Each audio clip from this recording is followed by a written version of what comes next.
What up? It's your boy Be Legit, and you're tuned into our only Touch Greatness podcast. Let's get it. I'm off in this game, running things, trying to get it. I do what I do, what I'm true, when I spit. Talk about the times on the grind, getting bad. Broke in my pen, took everything I had. Left me with the foe, maybe I can trade her in. Rinse due, and all I got is a fin. Knots in my stomach, can't understand this. Fools in the gym becoming scamless. I wakes up in the morning and I'm separated. In the bag with my homies and I show hate it. Grenadine, he be tripping cause they don't respect him. That fool rum, man, that fool gets dumb. I can't wait until they mix me. I'm going in their mouth, down their throat, into their kidneys. Hurricanes having young players seeing things. Courage juice, watch when I get loose. Hurricane, but you can call me Slurricane. Slurricane, strong enough to start an engine, man.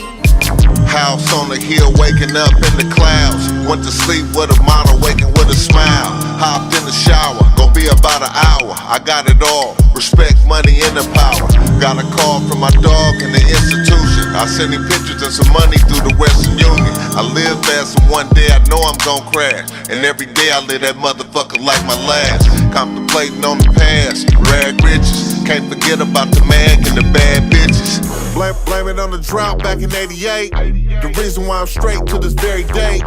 I've been getting cake, cutting fresh slices. Niggas out west got the best prices. Money found me in the odd position. I was in the kitchen with the fridge missing. Gazed by the dough in the rock wallet. 48 straight waiting on the powder. Got a call from my dog, then we skirted out. Got back with the work, then we work it out. Baby girl got a fatty, I'ma murk it out. Booty done, got a body like she work out. Man, I get it to pop whenever I'm on the block. Never know who'll score when you feed them the rock. 6 in the morning, dreads at my spot. Ball on the floor, team ready to drop. Rum with scotch, I roll one up. Enough in my blunt to levitate like monks. Big boss status ain't made for runts. Exotics online that'll wake shit up. Vibrating. My rearview mirror is vibrating. Down my rearview mirror. It's cookies in my swisher. Boy like the blunt. Dub 7s in the trunk. Up to make shit jump. I do my own stunts. This my favorite one. Dick sticking in the same position till the bitch come. Baby, I'm the one. Cold as a glacier. Heart like coal in the soul of a gangster. And I can make you famous. Then it get dangerous. Courageous. Feel a game so contagious. Outrageous. Amazing. I keep the shit blazing. Can't nobody phase them, only money can persuade them. Bottles by the cases, models get wasted. Diamonds in my chain, some more up in my bracelet. Pocket full of paper, miss me with the fake shit. The 40 cal spit till something get hit. Honor thy mother, but fuck these bitches. I keep the gang vicious, I'm ridiculous. Hey, check this out, man. You got legendary, be legit in this motherfucker, man. You know what I'm talking about with my homeboy Ryan, man. Doing this mixtape shit real big. Real Godzilla-like, you dig? Yeah.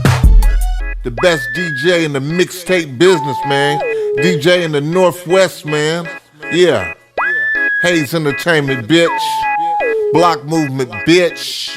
Yeah. Sick with it, bitch.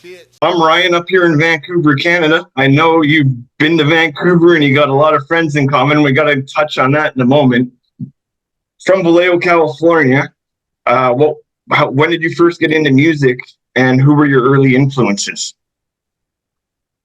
My early influences was always going to be, East Coast oriented, like Run DMC, Houdini, Mixmaster Ice. When hip hop came up on the scene, that's even EPMD and UTFO. You know what I'm saying? Back then, so we took a page out of all those guys' books. Coming up in hip hop in the early days, listening to it. Then I ended up going to Grambling State University, and that's when I really got into the music part of it. And You might not remember this. In 2006, you did a free verse for me on a song. You did a verse, and I ended up putting Crooked Eye and TQ on the same Legends track. Oh shit! Let me see. Who? I do remember something like that. Yeah. Who Hayes do- Entertainment. My music label back then was Hayes Entertainment. Okay, and that was through who? That was through Slick, right? No, I did that just strictly through networking. I got a hold of you, and you did me a freestyle, and I ended up putting Crooked Eye on it with you and TQ. Oh wow! I would like to hear that. Yeah, I'll send that to you when we're done here. Speaking of the name in common you just dropped there, the early days, you had the E40 Click show up here at the Commodore, and you met up with Harm and Tone Capone. That's right. Harm, Tone Capone. Vic Vodka. Yeah, Vic Vodka is who told me the story about this, and you've obviously worked with him before. Oh yeah, we had some man. We had some good times up there in Vancouver, man, and got introduced to that BC Bud, and we ran through there for a minute. Yeah. Vic Vodka wanted me to ask you about the time Slick J took you for a drive in his Supra and you guys were sideways drifting. Yeah, man. Big J had a Supra that was out of this world, like super, super hot. And it was one of those, it's like it was a race car before it was a race car. You know what I mean? But yeah, we went sideways. Slick took us around and we did a lot of stuff up there. And, met a lot of good people. We recorded some music. He laid it out for us. I've been there a few times after that. Yeah, with DJ 151 as well, you and Cannabis. Yeah. Oh yeah, for sure. That was my last time I was out there. I dealt with him. Okay. Do you have a favorite Vancouver story or memory? Man, I got a lot of memories, but I got one memory in Vancouver. My boy Frank White was with me, man, and we were somewhere in the water. It's like a cliff, and he jumped off the cliff, man, into the water. I don't know where we was at in Vancouver, but he did it, and there's a lot of stuff, man. Like you guys were legal in marijuana way before we just now, getting here. So me being a pothead and coming out there, I was in heaven, bro. Like we met all kind of people, man. All kind of people. We went to a place, man, where nobody registers their car. It's like an island. I don't know what the name of it is. Nobody registers their car. They don't have no police, no nothing over there. Oh, probably like a Pender Island or like a Vancouver Island, but there was everybody just have weed and they're like a civilization that's not, they don't really go into the city and they just go in there, and they live right there on that island. Oh yeah, so that sounds like definitely one of the small islands here in BC. Yeah, and then of course, we met a couple of hockey players, and you guys were really famous for those hockey bags. Now, oh yeah, those big hockey bags used to come down to California. I used to see them all the time. Oh, you mean the hockey bag? You mean the hockey bags full of weed? Yeah, those hockey bags. Yeah. I'm like, how y'all got so many hockey bags in the state of, in Vancouver? But I found out why. I got another story. I got turned around at the border one time, man. Oh, really? Yeah, I sure did. Because the person I was with was intoxicated already, so they kind of was like, "Nah, I think you guys better turn around." Oh, fuck, really? How's the weather out there? Today it's raining, as if anything else happens in Vancouver, right? Right. Okay, here's my buddy joining right now from Kansas City. Big fan of yours as well. My partner on most of these hip hop ones. Okay. Prince, we're live right now, so you're on the air. Okay. I'm with Be Legit, man. What's up, man? What's Yo. going on, man? Is you getting your bags ready to come to Vegas or what? Oh man, I'm trying to so much, man. You know, it's a blessing. You know, I got the chance to see you live over here in KC. It was 3 years ago. I kid you not, man. I still got the What was that, video. casino? Yeah, it was at the casino, man, Voodoo Lounge, man, and I was lit. I was so lit. I was so lit because it was so crazy because I was crying, and I remember 40 was like, he was like, damn, I need to play this more often. I was like, yo, he was playing Zoom. Boom, yeah. Yeah, and I was like, yo, man. Yeah. Ever since that, man, and it was on my birthday too. It was so much going on. I almost got kicked out. I almost got kicked out and everything. It was crazy though. But that's how much I loved it though, because it was just like, yo, I can't believe you know, like right now, I just can't believe that I'm getting a chance to talk to you again, man. Like dreams can come true. Like for real. Yeah. I try to tell people, like, you know, Kansas City in the Bay Area is like cousins too. Like that's where we started at in Kansas City, and Ronell, he brought us down there, and yeah, we've been on ever since. Right. For real. I mean, but for years, man, for years. And it's crazy too. Another good fact too. We had somebody from KC that actually played for the 49ers too.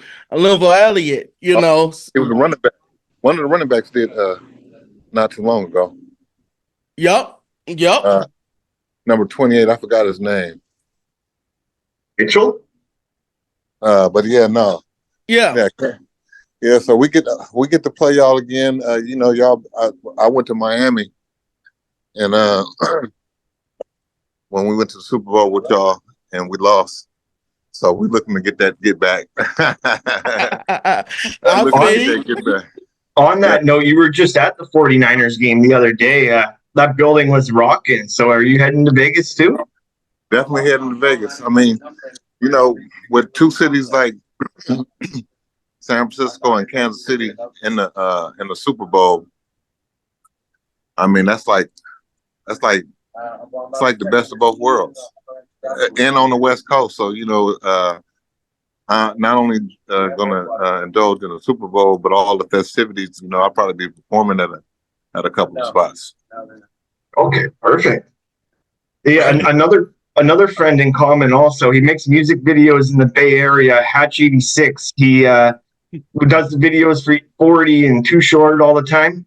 He wanted to ask me a question to ask you if you could tell a good story from your days with E40 at Grambling State University. All right, Grambling.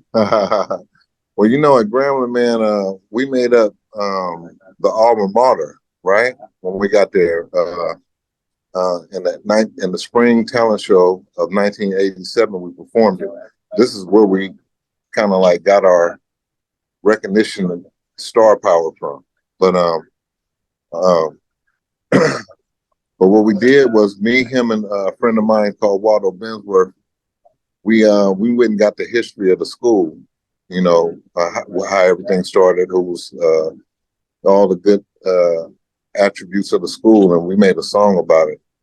And you know, the football team, the band, and everybody took to that song, and they treated us like we was already celebrities at that time and rap, like, you know, like we had already made it. But that was the trigger for us to come back home and actually start getting serious with the rap music when we seen the reaction that they gave us at Grambling State University. And I know you got so many hits over the years, and I was a big fan of the Click albums growing up. Obviously, Hurricane, Scandalous, two of my favorites. What was your favorite Click song? I like the Hot Ones Echo Through the Ghetto. And I like to perform Be About Your Paper. I perform it on like my own sets. I like to sing Be About Your Paper. But obviously, one of the biggest songs that the Click did, but it was actually on the Mailman album was Captain Sailor.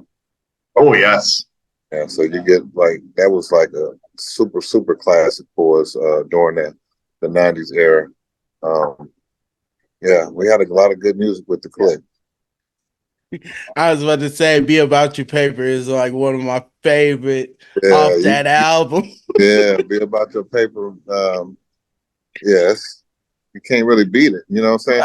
Right. I like to tell people, like, the music that we did, like, we still perform these songs.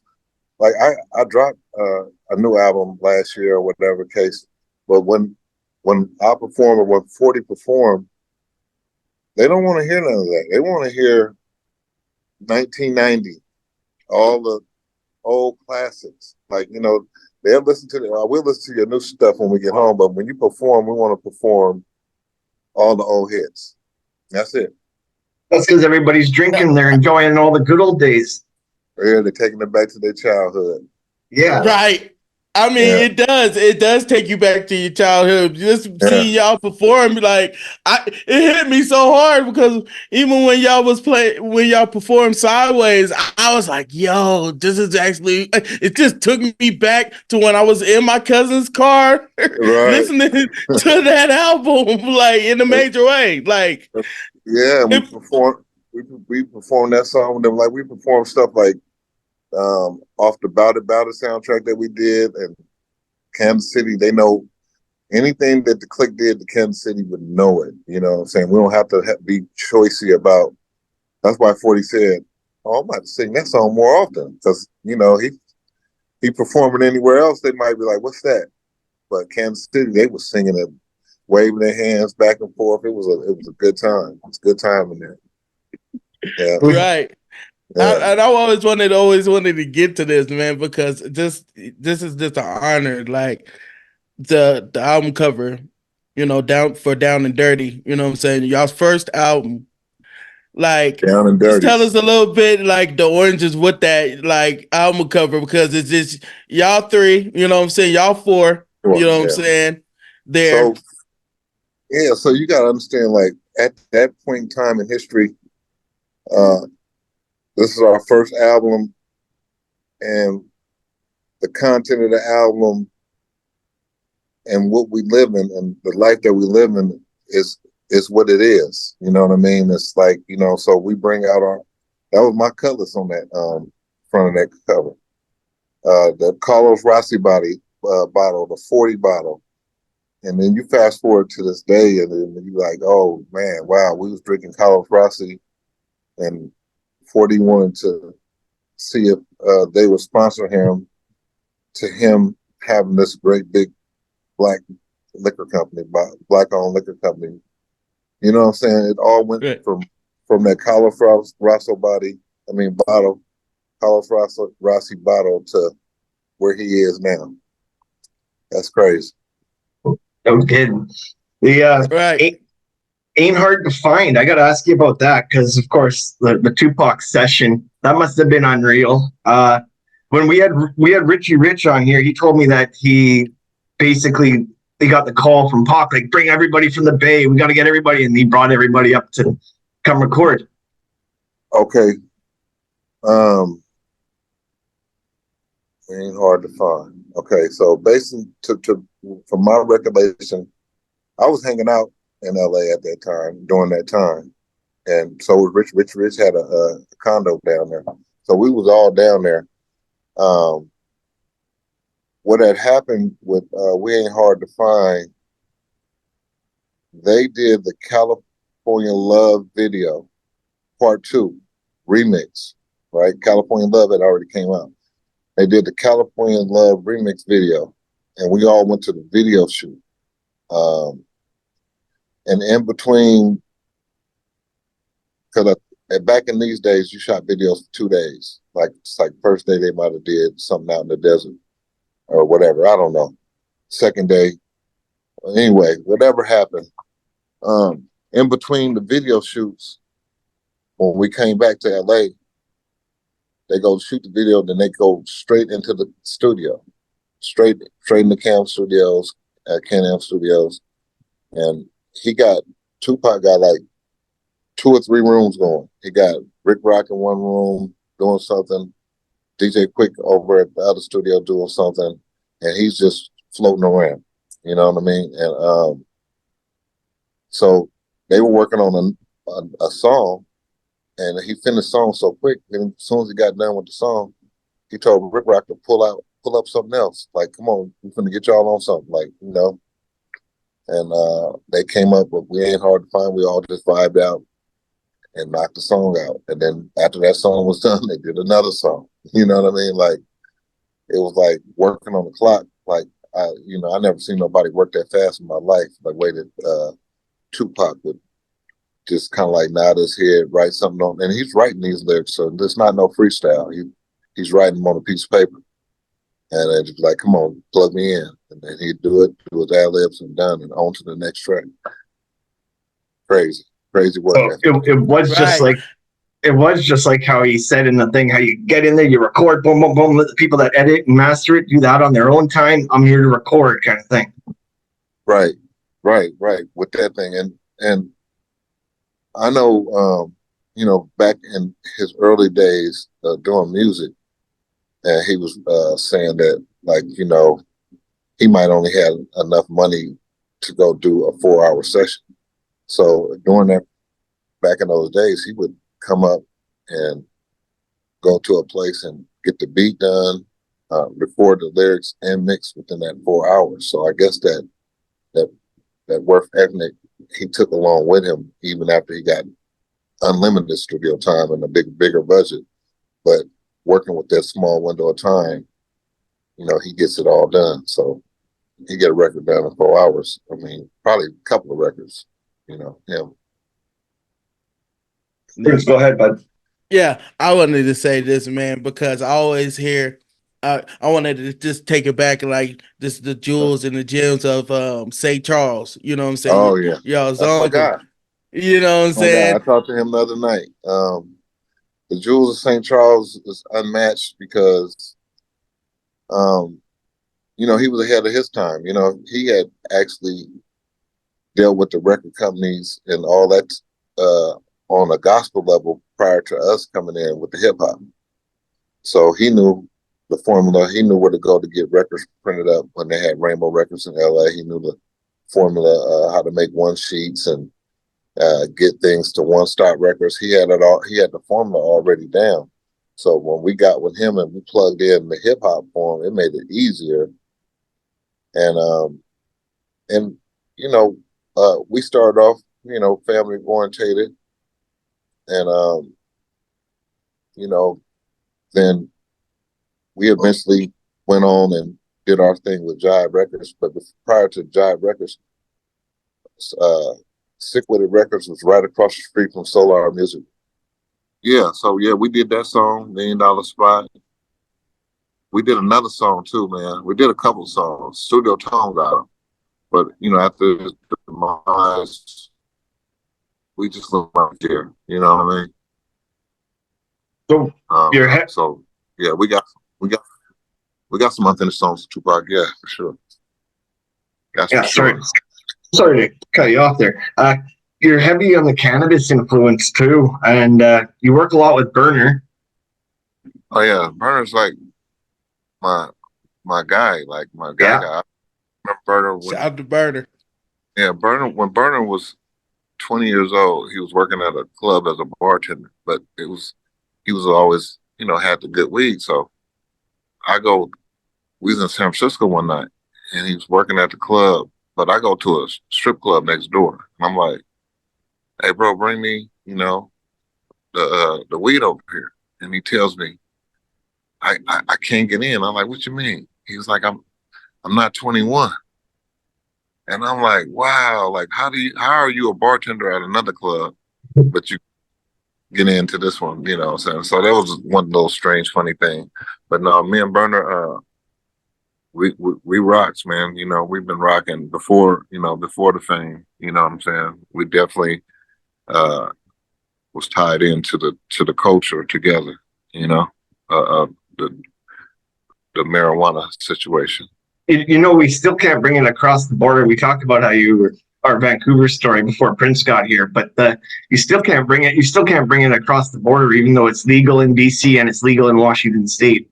They still don't want. They don't want your It's like, you know how they, like, sometimes they ask you, hey, you got any fruits, vegetables, or stuff, like, you know what I'm saying?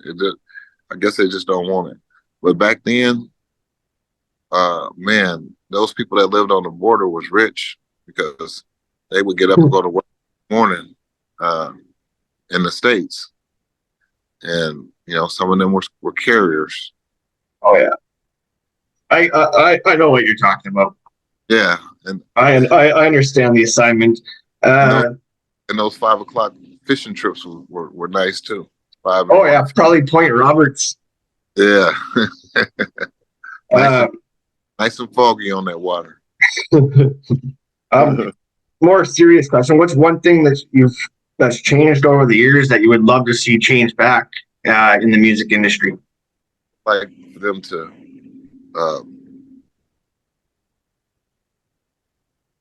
cut out the streaming and let them sell records again. Yeah. I'm working on something to try to combat that. You know what I'm saying? It's just like the artists, great or small, should be able to get paid for their talent. You know what I'm saying? And right now with streaming, it's like it's going back to when James Brown them had record deals, and you know, that's just what it's seeming like, because like, how many streams is it gonna take, and who determined how much a stream is worth? You know what I'm saying? How did y'all get these numbers? And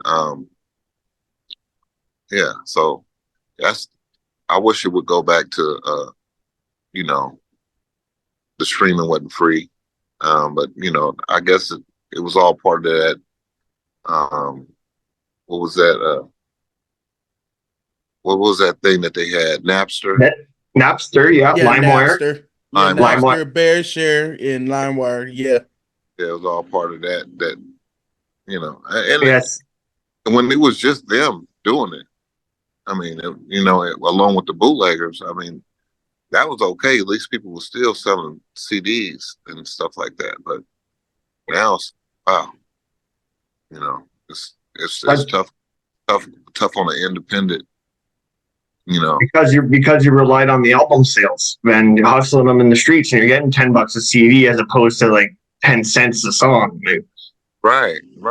So then now it's like, you know, okay, well, that'll make it, you know, it's now, you know, if they really love it, or are they just trying to rap for money?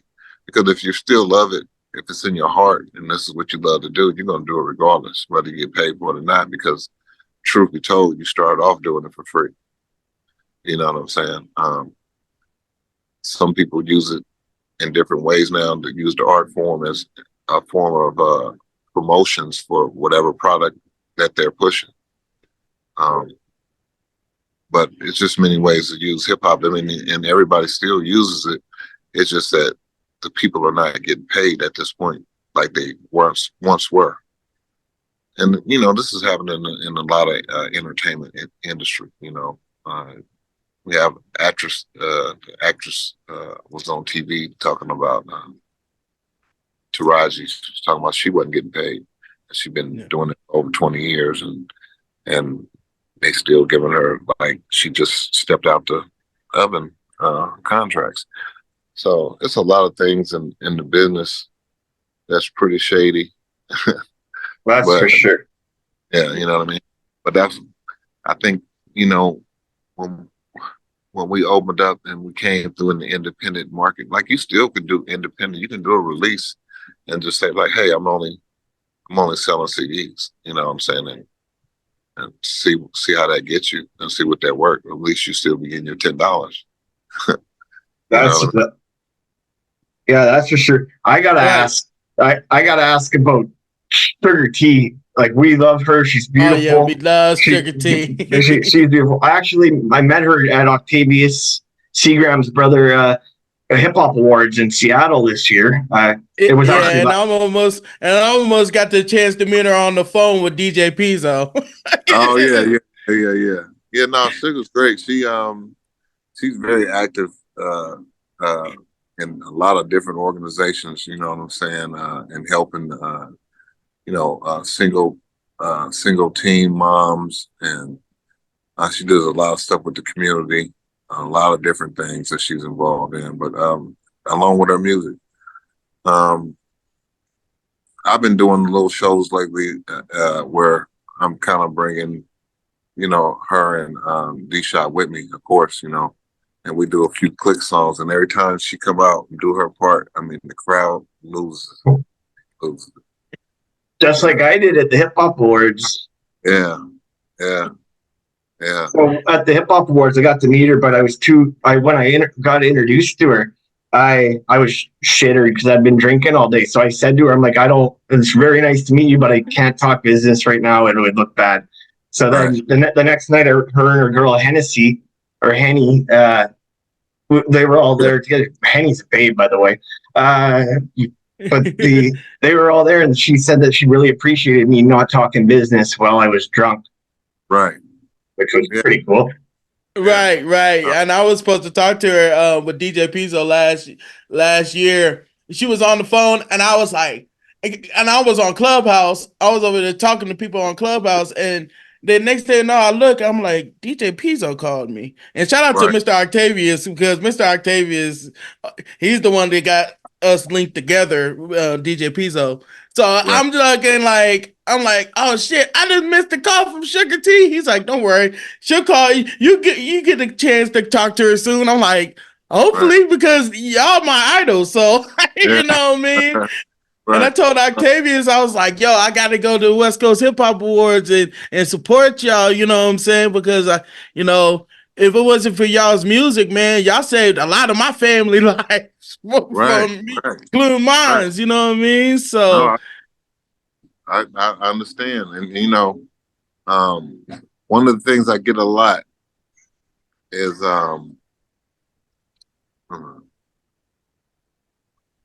one thing that I do get a lot.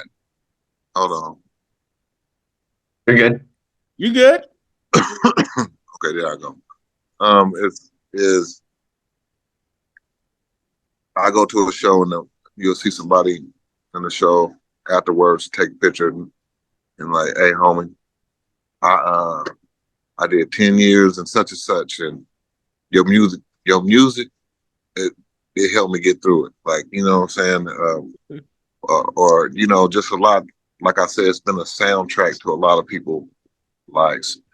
You know what I'm saying? We used to always try to put, what we call filling song for filling, because I feel like it's music, you can hear it, but you can also feel it. How does that make that feel inside when people come up to you like that? Those are my gold and platinum plaques, even though I got a few, but those are the ones. Those are my what I cherish most, hold closest to me, to know that I was able to help somebody get through something through my music, and that means the world to me. Yeah. Do you have a pre-show? I ain't gonna lie, because I wanted to say this because the Hemp Museum saved a lot of people's lives back in the days, man. To city to city to buy dope from us. Gotta buy dope from us. Like, I just gotta say this, man. You and Bo, like, and shout out to C-Bo, man, because we still gotta get him on the podcast. And I got a chance to talk to him on Clubhouse the 2 weeks ago. And I was just like, yo, I forgot to tell him about this. The way y'all did that shit, man. And shout out to y'all, man. Like, y'all can recreate a beat. You know what I'm saying? Like, y'all created that beat. Like, it's iconic. Like, this little story with that, man, off the Hip Museum, bro. So that album was my first album with a budget. Meaning, like, it was my budget, but it came from the company, it came from Jive. So when I turned that album in, like, I made those songs and I turned them songs in, and I learned something that time. Oh, you gotta get that song clear. because as an independent artist, we wasn't clearing anything. You know what I'm saying? So then it's like, okay, well, how much that's gonna cost? So we got to call this label, these people, get that song cleared, got to get the other song cleared. Now we got to get Daryl Hall to clear this song. Daryl Hall got to clear the song? Yeah. Oh, wow. So why don't you see if you can get Daryl Hall on the song? And since we got to pay him anyway, and y'all the company, y'all got the people, so they make the calls. So they made the calls, man. And he said he got a big box of cassette tapes of songs that people have sent him that redid it. And he declined. He said, but when he heard this, he said he felt like he had to come do it. So he flew me into Connecticut. I went to his house and we recorded Ghetto Smile because it had somebody else on the hook at first. And we did Ghetto Smile. We got it cleared. And he owns 66% of that record. But that's okay. It was worth it. I mean, it's got to be worth it. You got Daryl Hall from Hall of Notes. You got the icon. Rich girl, you won't be like this is Sarah Smile. You know what I mean? You can't get no better, man. For real. And he shot the video. Yeah. Shot the video. So that was definitely, a rival statement to me. You know what I'm saying? I coming from where I come from on the independent. Hey man, I'm working with Daryl Hall and I got a video with him. Yeah. That was my arrival point. Oh, I'm here. Yeah. Do you have any pre-show rituals? Besides just praying and no, smoking weed? No rituals. If any ritual I have is I mean, you do it so much. When in the beginning, I used to drink and smoke weed, but that was just in my 20s, just being young and reckless, and you were able to recover and do a show the next night in your 20s. But as you get older, it's like, oh, can't do that no more. So I don't. I keep it cool. I might have me a little smoke or two and then something like that. But no, I go in there with a sober mind and handle business, and so I can get on the plane the next morning at 5 a.m. or 6 a.m. and it won't be no problems. Yeah. Do you have a favorite? Do you have a favorite venue that you've ever performed at, or one that you haven't that you dream of? No. I mean, I done touched a lot of venues. Whether it's with myself or hopping on with 40. We done did all the Fox Theaters of the world and all the Masonic halls, and I mean, I guess the big stage would be like I don't know, a Grammys or something like that. But they just let him do something on there for the hip hop. They recognized hip hop for the first year. In hip hop, 50 years of hip hop with the Grammys, and let him perform on that. So that was pretty good. Yeah. But no particular venue or nothing like that. I want to say this, man. Your recent album, you know what I'm saying, Throw Block Music too. Shout out to JPZ, man. I was trying to get JPZ here, man. You know what I mean? The producer that you work with, man. It's just an honor, shout out to Big Bro. Just that Pocket Full of Money with you, RP, you know what I'm saying, Dolph, you know what I mean, and Boosie Badass, JPZ on the track, like, and this is like the last of, like, you know what I'm saying, his work, like, you know what I mean, and you shot the video, like, how dope was it, you know what I'm saying, just making that, you know what I mean, and how was, Dolph's energy too? Okay, so first off, shout out to Dolph, rest in peace. Shout out to Boosie Badass and shout out to Jay Peasy, right?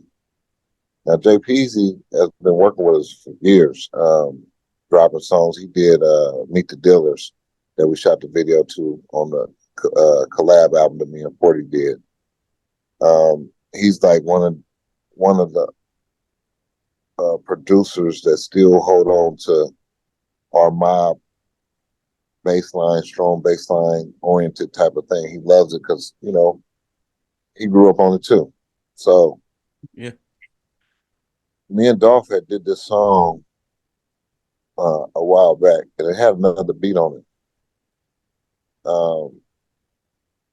And I was like, man, I need to bring this to life, you know, since, you know, his passing or whatever, because we plan on doing it.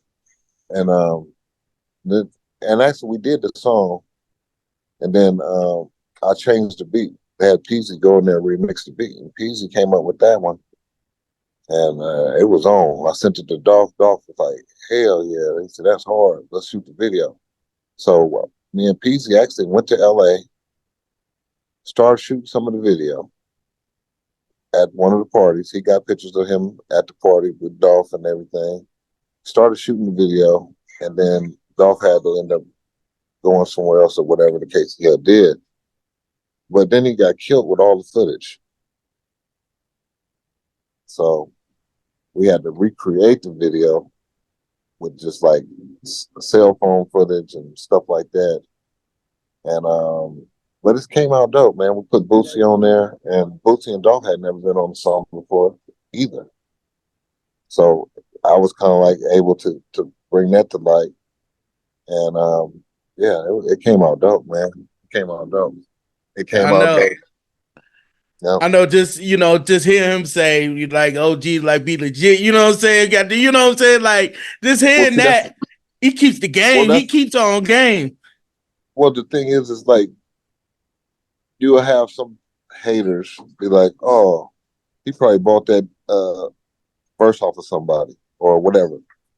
I didn't tell them people to mention my name. You know what I'm saying? That was part of their rap. He said, I just got to Oakland, kicked it with Old School, Be Legit. Yeah. That nigga trap, you know, all that type of stuff. Yeah, yeah. You know, and then Boosie said the same thing because they grew up on me too. You know what I'm saying? They grew up on me too. And they'll tell you, like, man, this man was part of I wanted a Cutlass too. You know what I'm saying? With gold things on. Yeah, I wanted that. Yeah. And that goes back to what we was talking about earlier when when you asked about the album cover, the original album cover. Yeah. That was us and what we was doing during that time. And we was really like, you know, off in it. And those are the cars that we was driving, the kind of clothes that we was wearing. And, you know, we were just young off in it. And that's what it was. Yeah. Because I had to say this, man, because everybody always talking about like everybody was getting money, like y'all had like anthems for getting money, like, Right. like It was soundtracks to get money for sure. That's what it really was. And that's why, like, you know, like some of those dudes was listening to that and got wrapped up and had to go do that time. And, you know, like I said, they still listen to the music, you know what I'm saying, while it was in there. And it had made it that much easier for them.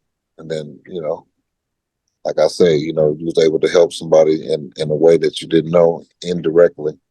But then people, you know, like I said, during them times, man, we was out on foot. We came to Kansas City, came to the places and made it easier for the other rappers to come through nowadays. You know what I'm saying? Yeah. Yeah, we established that for the Bay Area to come and for you to have fans, other Bay Area rappers to have fans in Kansas City automatically was from the groundwork that we put in. You know, when I say we, I'm talking about us, Mac Dre, Dre Dog, Jacka, Dre yeah, Dog, Dre Dog, yeah, you know, all the people of that era that was pushing. You know what I mean? Yeah, we made it possible. And fast forward to today, you know, or to different artists that come now, you know what I'm saying? It's like, hey, yeah, they welcome y'all or they listen to y'all music because shit, from what we done. We created that. I go to Indianapolis, bro, and the kids show up for my concert, be 24 and 23 years old. And I'm like, and I'm singing songs that's older than them. Like, how? How does this happen? Their parents probably were bumping it the whole time. That's exactly what it is. Their parents was playing it to them when they was kids, or it's just the same way I might know Al Green songs. I didn't, Al Green was ahead of me. His songs were out before me, but I knew him because my mama was playing them when I was younger. Hey, I got a fun question for you. If you were having a dream dinner party and you could invite 3 other famous people, dead or alive, to your dinner party, who would you want to bring? Wow. For me personally, I go with like Tupac. I'd love to smoke weed with Seth Rogen because he's from Vancouver. And then I want to see some eye candy. So some like Pamela Anderson or Shakira, maybe. Yeah, I mean, that's you definitely want to, bring back Pop, but I'd probably go get Bob Marley and introduce him to some of this, 2024 thing, you couldn't have been smoking like this because that weed you was smoking probably was only 8 to 10%. This is some 30-40%. So I'll probably definitely go get Bob Marley. I'll probably go get I don't know, like you say, some eye candy.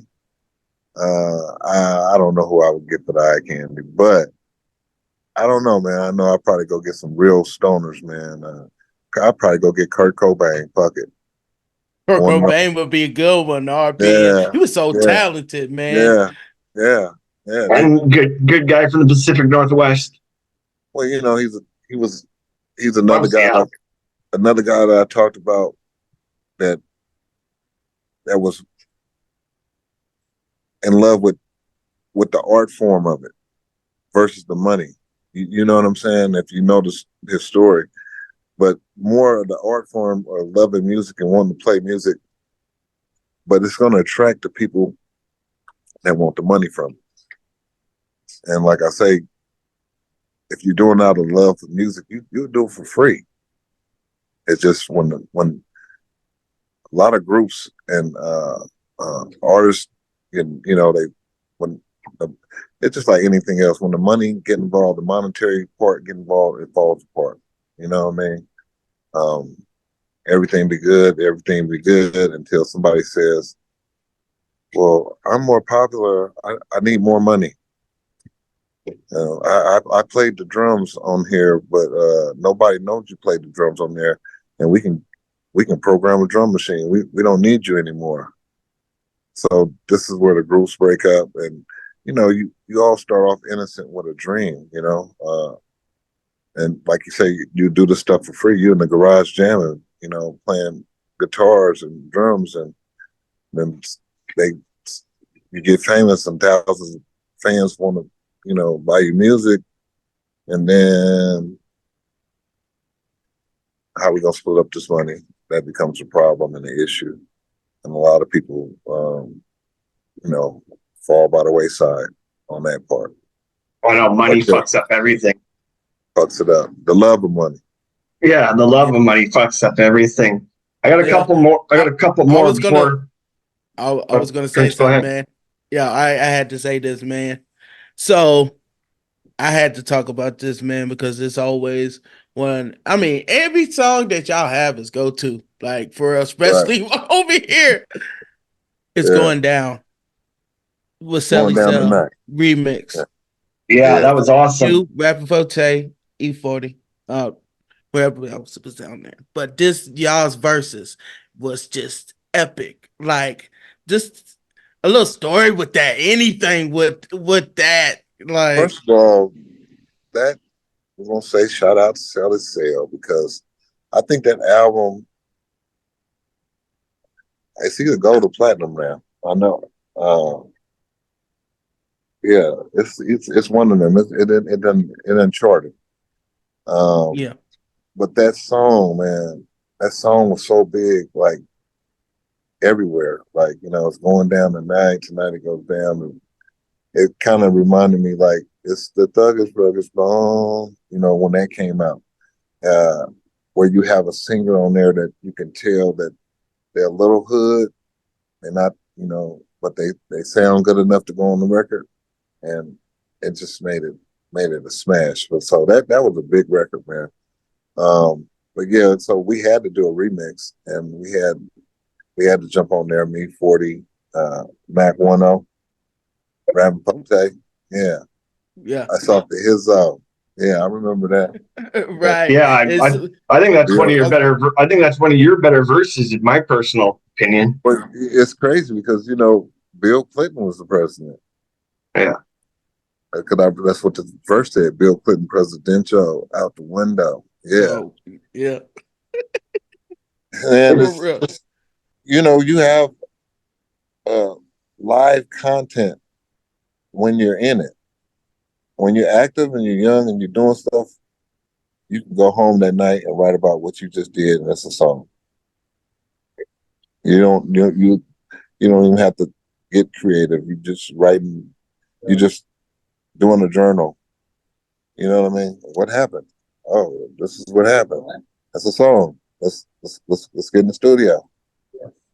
What do you want your personal highlight of your career to be?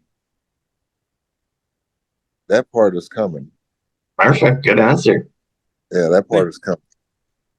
I wanna, man. I just want to tell you. I want to change the game. I want to change the game for the artists again. I want the artists to. I feel like when we came into the independent sector of the game, it gave a lot of other people another way. You know what I'm saying? Because at that time, you thought you had to get signed from a New York artist. I mean, a New York record company, because we didn't really have none in California. And the only thing we had in the Bay was the One Stop and Walter over there, City Hall Records, as One Stop distributors. And they wasn't really signing artists; they was just distributing the product. The other One Stop. So when we got that part of it figured out, it was able to give a lot of people that were just depending on being signed a lane. And fast forward to today, now everybody just TuneCore or whatever they do, they just do their music on their phone and put it on there, and by the time you hear about them, they already got 2 Cuban chains and a Porsche. Yeah, totally. Yeah, you hear. And nowadays, it's like anybody could be an artist. Just like, I mean, even look at platforms like this. Everybody has a podcast nowadays. Everybody wants to be hip hop or in music somehow. And you can just find ways to put it out there. Yeah, that's just what it is. And you find a way to get it out there. You get it out there, and you get a couple of shows and open up, and there's where your dream starts. Yeah. But I'm fine with it, no matter what it is. It's just we just like to get, as artists, we just like to get compensated for our talent. That's all. What do you want your legacy to be remembered as? It's gonna be. It's kind of already written. My legacy is already written in stone. You know what I'm saying? I'm known as my rep. When you look it up, like, oh no, he's a good dude. You know what I'm saying? He's a straight shooter. And I was always known as the glue, meaning I was the ones that keep people together. You know what I'm saying? Make sure that everybody's on the same accord, and we don't always have to agree, but we always have to respect one another. So that's been my role with my family and friends and people I know all across the board. Prince, shoot your last ones. Yeah. I just wanted to say, man, I had to talk about this shit. Shout out to Tech 2, man. How was it just being on that hog with Scoob? Shout out to Big Scoob's bitch, please. Dude, hey, listen, that dude right there, man, is he's the original, man. He's a good dude. He don't play no games. keep his family with him, man. It was a beautiful time hanging out with Big Scoob and Tech, and Travis. You too. You know, we was all over there. You know, I've been knowing them dudes for many moons, and it's just always good to reconnect with them. And now I seen a meme this morning where it had Tech on one side and 40 on the other side, and Tech was singing "Go Big Red" or whatever that song is that they sing. And 40 was singing Bang Bang Niner Gang. So ain't that something? Two Ain't that something? independent artists that started from nothing is now at the Super Bowl. You know what I'm saying? Yeah, there's not, Right. they need to Long put I was about to, more footage of those guys than Taylor Swift. I know. Yeah. You know, But she's actually good for football as much as we all hate her. Not hate her, but we hate seeing it. well, you know, the thing was they was trying to, they according to the memes, they was trying to turn it into a Taylor Swift Eminem situation. No, I seen that, and I was about to ask you too. What you think about the Eminem picture? Did you see that one? Yeah. Where he's fingering. Wait a Yeah, minute. Hold on. Yeah, I seen him. it's crazy too because teams. I like when teams like that go. You know what I'm saying? As long as it ain't Tom Brady, I'm good. Yeah, no shit. Right. Anybody but the Patriots. But being a Seahawks fan, you know, it's like I kind of don't want it to be the 49ers, but I guess I gotta make it the 49ers because I don't know. I want to make a shirt that says I hate both teams. I'm a Miami fan and I'm from Kansas City, but I love the Bay either way. And like I said, 49 I'm gonna tell you like this. And when I went to Miami and did this, when I went to Miami, I wasn't mad as I would have been because it was something special at that time. It was Kansas City first Super Bowl, and I kind of, for what they done for me in my career, I had a little something for them. Like, hey, that's cool. Y'all got one. I'm not mad as I would be as I was when the Ravens beat us. Because, I actually went out and partied with some of my Kansas City people afterwards. You know what I'm saying? They had on their shirts, and they were more classier fans too. They wasn't, trying to be all rude and like, oh, we won, and all that type of stuff. So it was cool.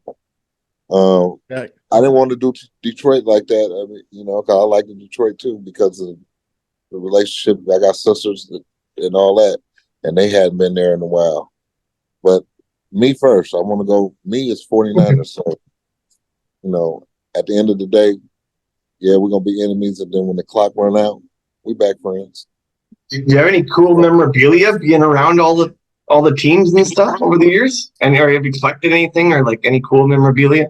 Yeah, I got a few jerseys, with Jerry Rice, Joe Montana. My boy was Terrell Owens. I got a football, NFL football autographed. Little stuff like that, gloves, little stuff. Great. But I was about to say, you ain't got the Joe Montana like around that era. You got that era? I got a Joe Montana signed jersey. Got Joe Montana, Roger Craig. It's one jersey too. Joe Montana, Roger Craig, Jerry Rice, a couple of those linemen that was on the team. About six signatures on one jersey. Oh, fuck, damn. sweet. I wish Mr. Linville was there, man. If Mr. RP Linville, because he was part of that team with OJ. Oh yeah, the Niners. Yeah, Super Bowl winner. Yeah. And then I was laughing at because it was talking about I think Cameron was talking to OJ and on video, and he was like telling OJ that he was from the projects. Now go check down on the 144 or something and ask him, something about the projects. And OJ say, "Well, I'm from the projects too." He said, "Trail Hill, and I'm from some other projects too." And then he said, "Oh man, I forgot." He was like, "Yeah, you forgot OJ was a killer. Yeah, he'd been in jail. Then just did 10. Just did 10. You know, that was funny." Right. Yeah. I had to say this too, man, because you was at the street, you know what I'm saying? You was at the ceremony with Tupac Street. Like how was Oh yeah, that? that was beautiful. Actually, Ray Love, um, was one of the coordinators of that event. You know, and you know he's with Tupac's sister now, so they kind of like over the estate. And you know, it was just good to see, you know, that they finally, you know, gave the recognition. They had been working with the committee uh, and getting in these streets because you know 40 got his too. Yeah, he did. Yeah, he Yep. got his in Yep. Vallejo. Um, so you know, it was a good thing, and like they've been doing that a lot in a lot of different places. But I felt like between that move, what they did with Tupac, and what they came up with for I guess it was Rakim and Scarface, that like funding that they gave them just for being OGs in the rap game. Did you hear anything about that? Yeah, yeah, I heard about that. Yeah, Yeah. they gave them like $500,000 a piece, like Yeah. just because we felt like you guys didn't get y'all right pay for what y'all did for the culture. That was beautiful, man. Right. That's beautiful. I mean, I would like to see hip hop take a step forward and do more of that for you know some of the greats or some that wasn't so great.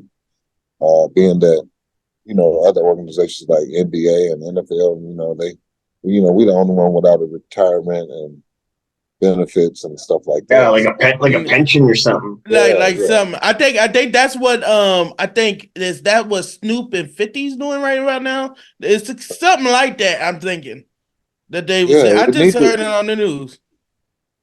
it need to be something like that because it's like you know these people rap and they work hard and you know do their contributions to whatever you know.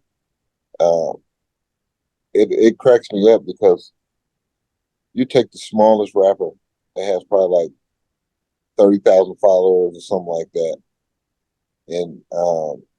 and probably do a couple of shows a month or whatever. But you'll see those guys will be the ones out there feeding the homeless and giving them, you know what I'm saying? They only Yeah. got a little bit of money, but they the money that they got from doing it, they're willing to go help their communities and help clean up the streets and stuff like that. And and then you have these mega superstars that won't give a dollar. You know what Right. I'm Yeah. saying? Yeah. Won't give a dollar, and then you have to go to one of their corporations, but they're not going to have that direct connect. It don't seem like no matter how big you get, you should never lose that direct connect to the people because at any given time they could be like, "Hey, all that money you got ain't no more good, and ain't nothing we can do about it." You know, we played ourselves, so everybody played, so everybody ain't got no money no more. Guess who's gonna Yeah. stand with them people them young dudes that went out there and fed them homeless people? Them homeless people are the survivors. They know how to survive without the home, the electricity, and all. They know how to. They live better. You know what I'm saying? And some of them, when you want to put them back in the house, they don't want to go. Like they don't. I want to live free. I don't want to. I don't want to pay. I don't want to work to pay bills. Yeah. And it's crazy, and it's so crazy. I'm so glad that you said that because I'm like living proof of that because I'm like, yo, I don't have that many followers or like that, but it's just Yeah, like it feels like I have the followers because I love sharing and love pushing whatever who needs help because that's what it's yeah, about. You know what I yeah. mean? And I feel But like they need to push that agenda more than pushing the other bullshit. It sounds like they always want to push the other bullshit instead of like people being independent and all this. They always want to put you to like a label deal. Like right now, with the often nowadays with this industry, like nowadays you see they're trying to push this agenda, and I'm not even just saying the social media. It's just whoever it is that they think can lead. Like, Yeah. what do you think needs to change with that? It, it it should be some type of regulation on there what you can't do, because it's like people are so mean to today's and today's generation, and you know they can eat and sensitive too. So a lot of cyberbullying is going on, and is making kids commit suicide. And and then you're showing how to commit suicide, or people doing it on the there's a lot of stuff we wouldn't know about until we seen it. You might hear about something, but you never imagine what that would look like. But now with this new social media, they just show it to you. And some of them, you can go down X, formerly known as Twitter, and and pull up a girl that's in the porn industry, and she's sucking and fucking right there on the thing for your little kid to watch. Yeah, and that's not cool. Even in the cartoons, it's a lot of perverted stuff. You got to really take your time and scan the cartoon. I have to, and scan and see what these people are talking about, because they putting these perverted messages and trying to program these kids at an early age. Oh yeah, they're manipulating them, trying to there's a propaganda. and then if you push a message, you get banned, and you get get banned, you go to jail. You get flagged. Yeah, you get flagged. And here's the thing, too, like for the young women out there, in this window of 20 to 30, want to be the quote bad bitch and get your lips, titties done, and ass and all that type of shit. You get all that done to look for, your basketball player, your football player, or your rapper that's big, and may pass up, something that the universe had for you that was perfect for your future. And next thing you look up, you're 30, 35 years old, and you're gonna let that life pass you by, and now you have to settle. You know what I'm saying? Because you let all of this, what they call it, dopamine of likes from an Instagram, fuck your head up to where you're not even approachable by a regular person no more. You know what I'm saying? And then it get late in the game, and you done pass by everything, and now you find yourself by yourself because you played yourself. You believe the hype. You know what I mean? I see it over and over and over again. Over and over and over again. So I was gonna say one more, because I know everybody always wanted to know this, including me. Will we ever get another Click album? Oh, that'd be sweet. It would be sweet. I think we can. I don't see no problem with doing it. We talk about it every year. We talk about it every year, but then as you grow as adults, your plate gets more fuller and fuller, and so time doesn't always permit for us to get in there. But I just think that if we take our time, not even take our time, just do it. We got a lot of songs that we started up, like, oh, we can start the Click album, we do a song, two or three songs, and then we get into our own projects or whatever, and it just doesn't materialize. But it's a lot of songs sitting on the sideline, and I think if we just go in there and did it, but I think we're gonna get one. I'm almost certain, because the last conversation me and 40 had is we need to go ahead and light that up one more time. Perfect. Because the people that know the Click are still living. Yeah. I was hoping you were going to tell. I was going to ask you what you were working on next. The producers too. I was about to say the producers too. The producer studio, Tone, Sam Bostic, Mike Mosley. Mike Mosley. Mike Mosley. Yeah, everybody is Rick Rock. They was all at the street signing. All of them was right there. Like, hey, let's just go get a studio and spend the next week and a half, 2 weeks together and knock this album. You know, it'll be beautiful. We've been waiting for so long for that. You know what that happened? What happened with the Click? Because the Click was actually signed to Jive Records, all the way 100% Jive Records. So, Money and Muscle was probably like the last album that came out on Jive Records, and then they held on to the name for a little while before it got until we got released. So now we can move around, and I mean, Ben can move around and do something, but the reason being that it didn't happen earlier because the Click did belong to Jive. It was under contract. Just spell it different. Find a way. You said again? Oh, you got to find a way to get that album out somehow. Whether you got to we got to change the name of the Click or something. No, we can do it. We can do it. We free now. We can do it. We can do it in the name of hip hop. You know what I mean? We got to do it. Yep. So one more for the culture. I ain't gonna lie. Everybody be ready, man. For real. Culture, What else you got going on next? Yes. What else next? Man, We'll be legit, man. We'll be legit. So I guess I'm gonna go ahead and by the end of February, of March, and drop this block movement. I don't want to call it a compilation, but yeah, it's a I got Taji Spitz and Aki Aki, two of my artists, and they from the younger generation, so that they still got the old nostalgic mob influence too, but with a different twist. So I'm highlighting them in this next album, and then by the end of summer, man, another Be Legit album will be coming around the corner, because it's like this is the new program. We back outside, man. We back outside for sure.